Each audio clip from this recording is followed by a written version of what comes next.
welcome to the Lord's Brewing Co. YouTube channel, and today I thought it'd be fun after seeing my friend Crummy Beard make such a good job of trying some American beers that I'd have a go myself.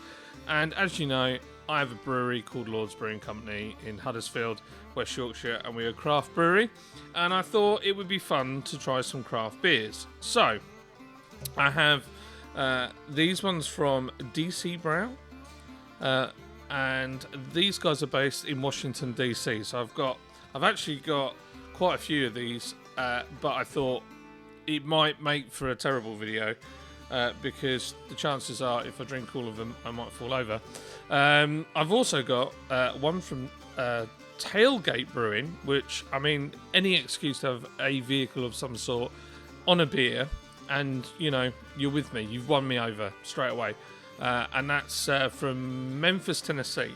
And they've got a little groovy little QR code on their can, so I had a little look, and they've got some really cool venues, and I looked and I thought I want to go to America. And then I've got this one, which is Upslope Brewery, and this is from Boulder, Colorado, and this is a craft lager. So we're gonna start on this one because you know me, I like my lagers. So we're going to crack this bad boy open. And they are definitely American and not brewed in the UK, because I don't know if you can see it, but on the... I'll turn the light down a little bit. If you look on the top of the can, you will see that there's some fine writing. And that's how I generally spot for American beers when I'm looking, and also quite often because the labels don't match the UK standards, they have a sticker stuck over the top. So I'm going to crack this bad boy open. Let's smash this craft lager into a Lord's Brewing Co. glass.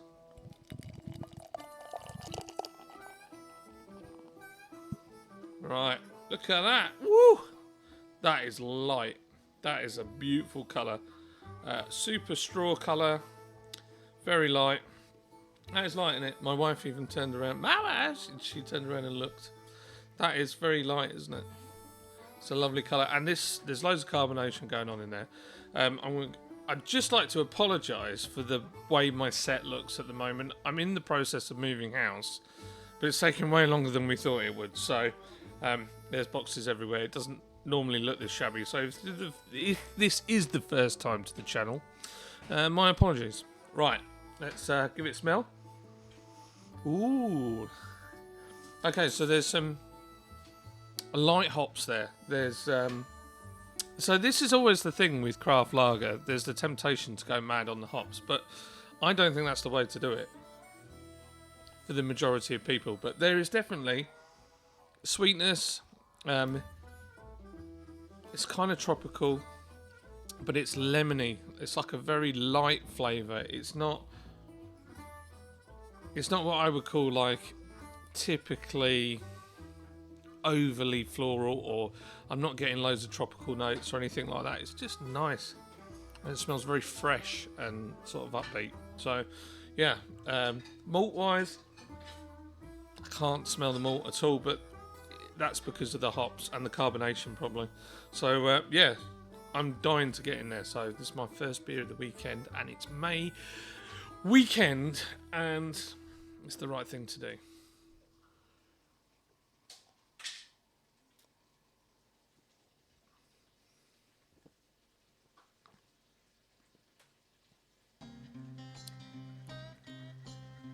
Oh wow. Okay, I need to have another mouthful of this.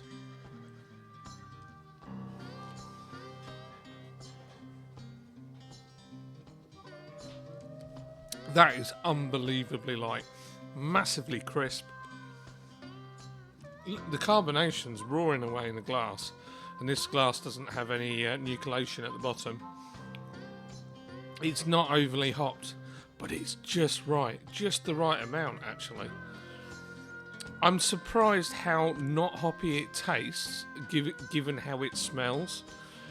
And man, that's really good for a craft lager.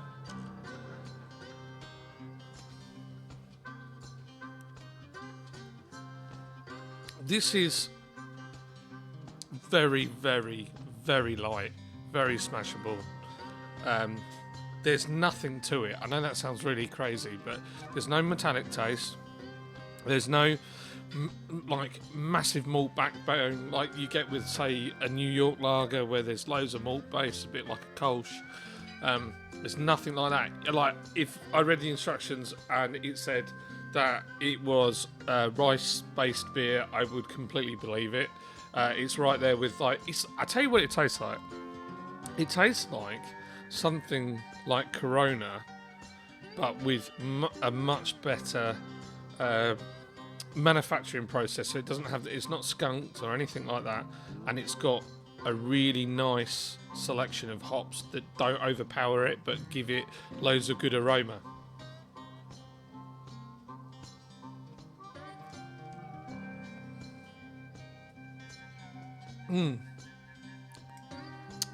Can you tell I enjoyed it? And look at the lacing on the glass. Great lacing. So let's have a little read on the can what it says about it. I might actually have to pull the label off, but it says ingredients: snow melt, which I'm guessing is water, malt, sterling hops. Ah, okay. So there's no other hops, it's just sterling hops. Well, that's unique. And it's just got lager yeast in it. I love the specs. It's got a little thing that says specs. I need to do this on my bottles. It says handcrafted, aluminium can, portable, recyclable, and good. I love it. That's pretty cool. I'm going to peel this UK label off because I don't really care about the UK stuff. But it's nice to see that they're following all the rules. So I think this was just over £1.50 for a can of this. To be honest, I didn't even look. It's got the usual government stuff on it. Oh, I love the Americans. Consumption of alcoholic beverages impairs your ability to drive a car or operate machinery and may cause health problems. Absolutely, that's so true. I remember when I started working for Jeep as a technician, and I'm going completely off piece here, but when you pulled the sun visor down, it had a warning. One side it said this vehicle may roll over if you go around a corner fast, and then the other one was a warning about the airbag hurting you. And in the Wrangler, the funniest bit is on a Jeep Wrangler you can unbutton the carpets, and under the carpet there's a sticker on the bell housing, and it says that you might get burnt by the floor because the exhaust runs under there. I was like, nobody is ever going to take the carpet out in the UK. So yeah, it's 4.8%. You know what? That's really good, and I'm going to go back and buy some more of that because I really enjoyed that. I don't know whether it's because it was my first beer, but yeah, that's. I'm gonna finish this one off. So yeah, back in a second. Okay, so I finished that bad boy, and I've got my glass. I washed it out with some water, refreshed it. So I've got the DC Brau. Now, do we go for the India session ale, or do we go straight in on a porter? Now, I make a porter. You know what? We're going to go with this porter because it's a robust porter. And I make a porter called the Bancar, which is an Irish porter. And I would like to see the American spin on it. And I'd like to try it. So, yeah, this is... let's give it a little pour there. Look at that. I completely nailed the pour there, yeah, obviously. But lovely colour. And from here, I've got a ring light in front of me. I can barely see through that, which is nice to see. There is a tendency for people to make very thin looking porters, and that is as black as the night in there. You cannot see. I'm putting that right next to the ring light, and the only bit I'm getting is just a tiny bit of brown at the bottom there. So yeah, it's got a gazillion white head. Oh, yeah, that's good. Malty.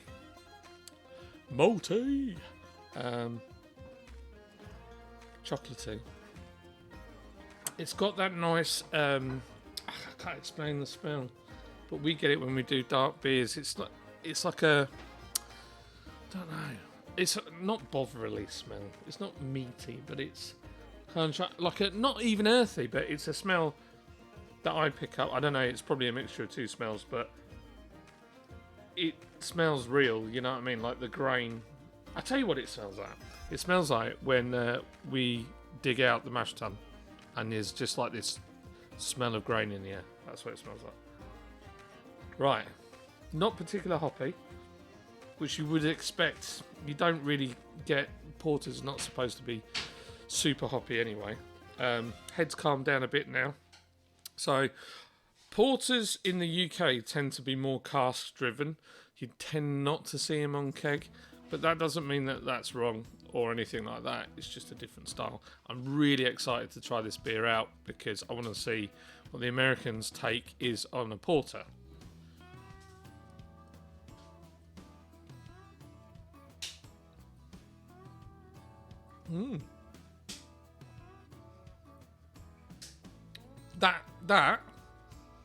That genuinely, I've had stouts from stouts, inverted commas, and they're thinner than that. It's got a whole load of body in it. The roasty ash kind of chocolatiness is really, really strong at the back end. Oh yeah, and I almost get like a toasted wood flavour. Right, I'm going to go back in again.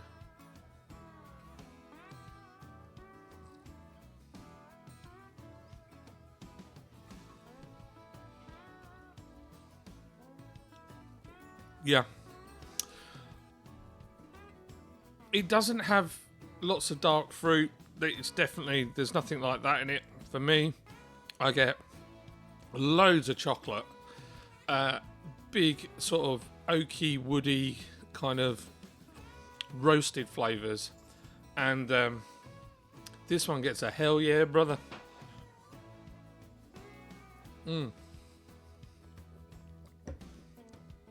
That's a really good porter, and that's absolutely on the money. It's not too full-bodied that you would say that it's a stout. It's nice and light at the beginning, but it's got enough body that it's definitely is a porter. So, yeah, awesome, good work. We have to finish the rest of this, and yeah, I'll be back in a second. Okay, so we're on to our next beer. I'm gonna do another DC Brau because I want to try it, and I'm just throwing it out there. So we've got the Indian Pale Ale, an IPA. It's unusual to see it actually as Indian Pale Ale, but obviously that's what I would say is a very British style. But the Americans, they love a good IPA. They really do. When I went out to, I went to a place called Jamesport Brewery in Long Island, and their IPAs were magnificent. And I've forgotten the name of the lady now. She was only 21, brewer, fantastic. And she had an ESB on keg, which I've never had before, and absolutely nailed it. It was superb.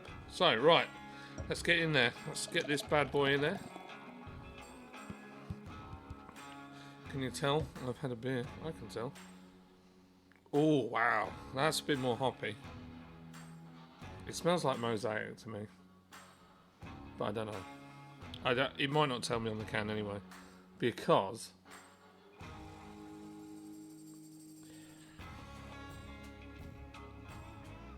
maybe mosaic and Amarillo. That's my guess. It is a lovely hazy colour. It is cold, so it could be hop haze, but I think it might be supposed to be hazy. Nice, clear, super clear white head. It's definitely got that fruity funk that I would expect from an American IPA. It's got grapefruit. Right, let's sink this bad boy. That's another thing. No metallic smell in there at all. Oh, just. Oh, excuse me, I'm burping. I'm doing this quite quick. Here we go.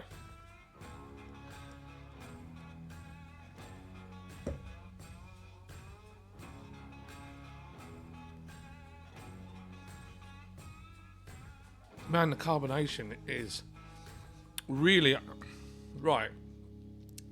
I don't know how they've carbonated that to the level. It just seems to really. I never really talk about the carbonation as a thing that complements the beer particularly, but that is nowhere near as gassy as the lager, which you'd expect to be. But there's enough of that carbonation hits the roof of your mouth, just opens up the hops. Very nice. Very nice. Naughty.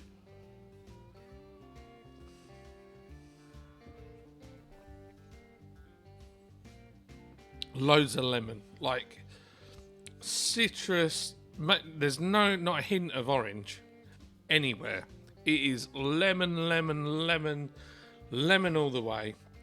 I tell you what, this would be good on a hot summer's day with a piece of lime in it. That would be outstanding.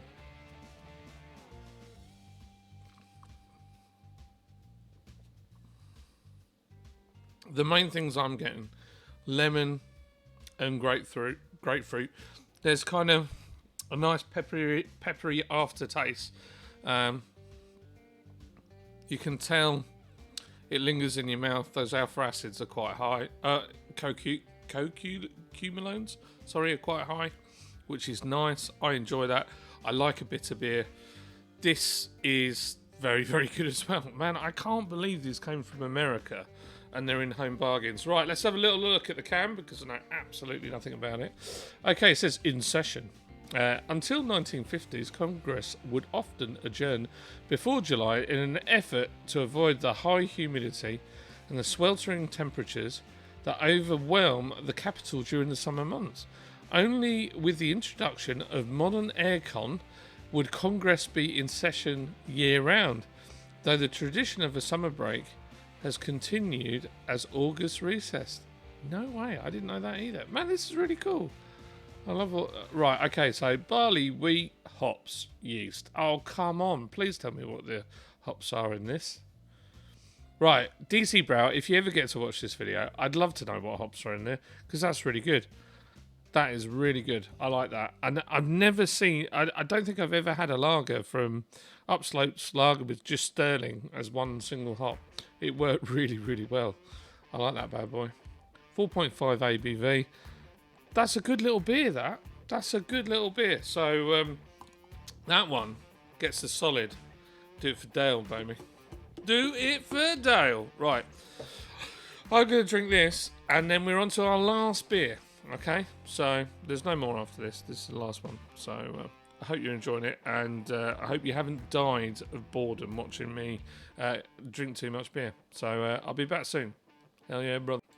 Okay, so we're back. We're back. I feel weird. This American beer's having some sort of effect on me. I can't really work it out, but there's obviously something that it's doing. Anyway, we've got this fantastic beer from Tailgate Brewing. In Nashville, Tennessee, baby. Ha, mama. So there's a lot going on, right? When you go and look on their website, there's a little cheeky QR code on the side there. If I hold it close, you might be able to hold your phone up to said QR code if my unnecessarily expensive webcam will pick it up. Hopefully, you can get what the website is. Go and check that out. These guys... so, my man Joey, Square Table Degenerates, over in Ohio, America, told me what a tailgate party was. I didn't even know it was a thing until he told me about it. We watched Cleveland Browns get beat, and he was not happy. And Joey is a man mountain. He's a veteran. He's a quality guy. And my kids were terrified. They were terrified, but I loved it. I was all in. I was like, yeah, boy. So Joey told me what a tailgate party was, and I had no idea, but I love it. So it's awesome. Anyway, we don't have tailgate parties here in the UK because we just don't have them. But the Ford Ranger and the Nissan Navara and others are trying to make the world a better place by bringing more pickups to the UK, and that's good with me. As long as we don't have the electric ones, I'm not interested.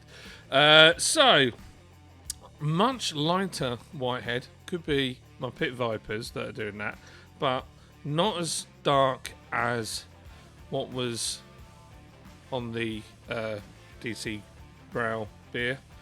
This is a peanut butter stout. I'm guessing it's got peanuts in it. Peanuts, for all you people out there, aren't actually nuts. They're, in fact, legumes. Technically grain. So there's nothing wrong with putting peanuts in a beer because it's just more grain. That's the way I see it. And I'm pretty sure, given the fact there's a picture of a small cow on there, which also is something that features on one of my beers. There is a beer called the Extra Stone Cold Brita, an ESB, which has a picture of a cow on it. I've had a beer now. I can feel it, and I'm enjoying myself. So let's get ready to party and give this one a cheeky whiff. Oh, yeah, boy. There's something this American beer is doing to me. I can't quite put it on my feet, like my finger to it, but I'm feeling like the urge to do a Ranger Danger. Now this smells exactly what it says on the can. Peanut butter milk stout. All I can smell is lashings of peanut butter, which, I mean, who doesn't like peanut butter? And if you don't like peanut butter, there's something wrong with you. It's definitely got lactose in that bad boy. You can smell it because it's so creamy. It's really sweet smelling. It's got the roastiness of the malt. I mean, the colour of it, I can't see through that bad boy. I mean, I have got sunglasses on, so that could have something to do with it, but there is no light shining through that bad boy. Head's died off a little bit, but that could be my pour. I mean, we should really get it as much of it in as possible. Oh, look at that head. Look at the head. Whoa!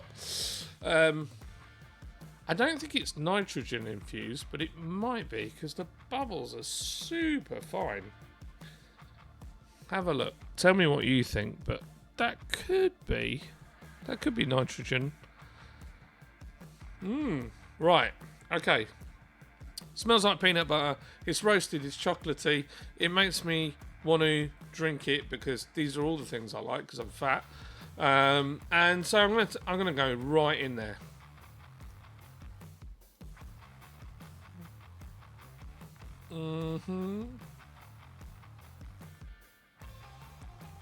Oh yeah, that's good. Oh wow. Wow. Do you know what it reminds me of? Ever so slightly, is when you have, if you ever bought Jelly Belly jelly beans and there's like a roasted marshmallow, it tastes a little bit like that, but obviously you've got overriding peanut butter in there, but it's got this beautiful sweetness that I would expect with anything American. There is something with Americans that says, why put 1 tablespoon of sugar in when you can have 54? And that has got that sweetness, but it's not at the 54 stage. We're kind of around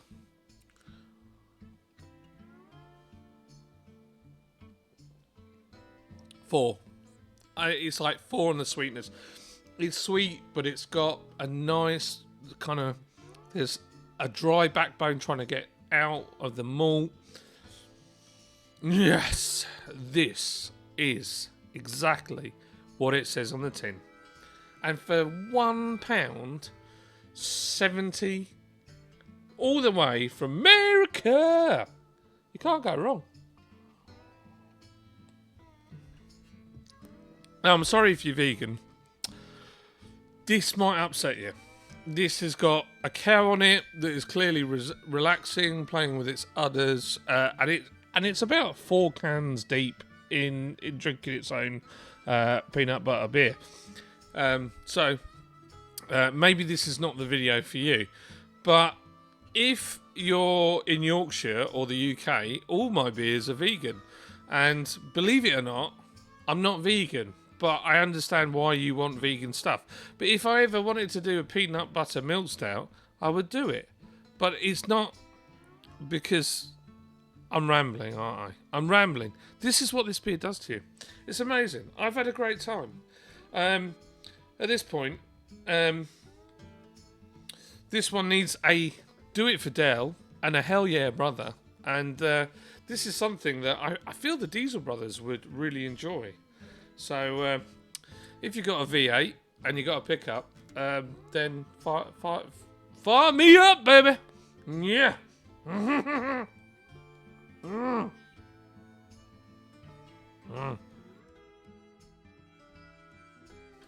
If you are from one of these breweries, please forward it to your director. And if you want to come to the UK and make a beer, I'm up for that.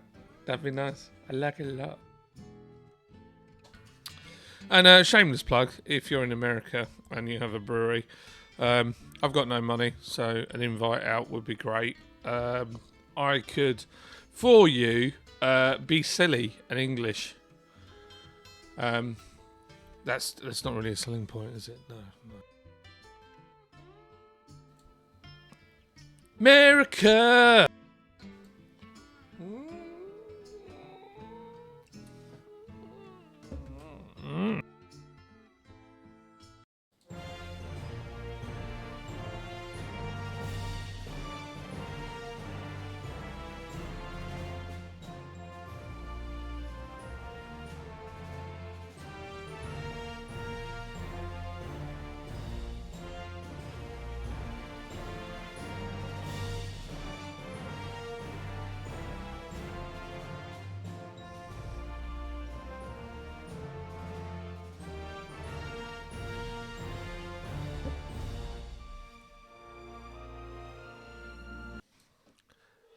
Don't worry, Charlie, I hadn't forgotten.